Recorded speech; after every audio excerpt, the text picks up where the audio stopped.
Hey nerds, it's Jeff.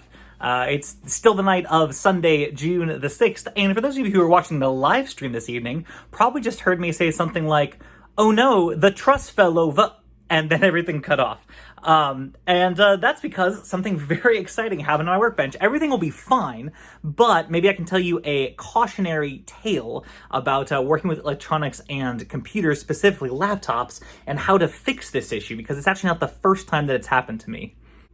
A brief aside before I tell you what happened, my wonderful wife, Mary, who I've mentioned like 3 times already tonight, just shouted from the other room, "Are you okay?" And yes, I'm fine. So let me show you what happened here. So as you saw, we were working on the truss on the stream.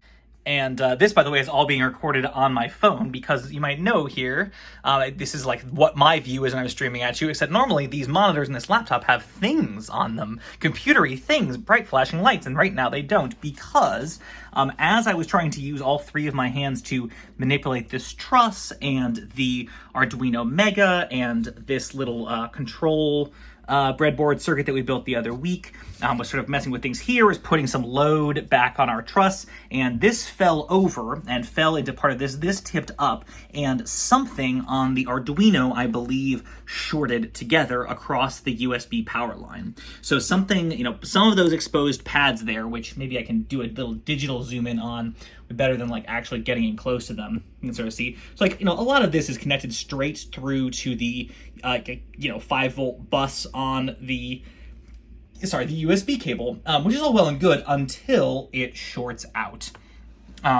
And what typically happens then, this has happened to me before, is that, especially if you're using a laptop as your computing device like I am, you end up with things, basically with the power supply turning itself off for safety. This is actually the 3rd time I've had this happen to this laptop or another one in the past year. It actually just happened to me at work a few weeks ago with a dodgy USB floppy drive, a really cheapy one we happen to have on hand. It was pulling too much current when I was trying to read a floppy. It had no internal protection. And what typically happens, especially with a laptop power supply, is it shuts down, especially to protect the battery that's inside these. You definitely don't want to be pulling too much current on them, so the whole thing just shuts down. And what I believe the solution will be, what the solution has been the past 2 times, is you can do one of 2 things. Basically, the soft fuse in this laptop's power supply will be shut down until its capacitors are fully drained. Basically, the thing is entirely turned off and dead. Only then will it allow you to reapply power, recharge the battery, and start the computer up, right? So that's all well and good, but that can take a couple of days if you're not really pulling any current out of this. I mean, this is off, so we're just waiting for capacitors to sort of passively discharge. The other thing you can do is force them to discharge. Depending on the model of laptop, it varies what that solution is.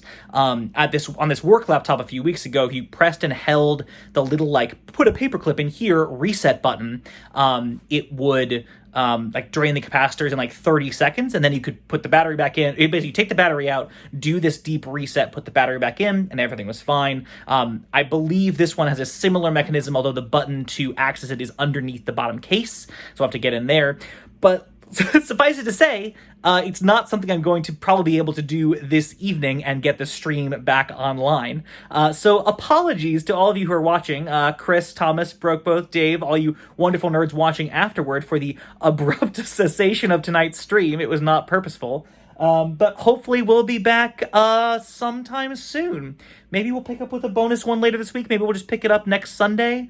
But that's what's going on. Let me give you, if you stick with me for 60 more seconds, let me show you what I'm thinking for next week, or maybe now the week after, now that we've blown some things up this week.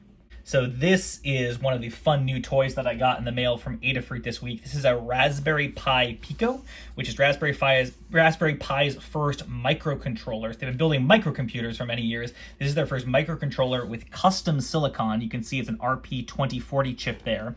And why I'm excited about this chip, and it's topical that it's sitting next to this, in theory, DMX-controlled winch, is it has it's a very capable device. It runs about 133 megahertz.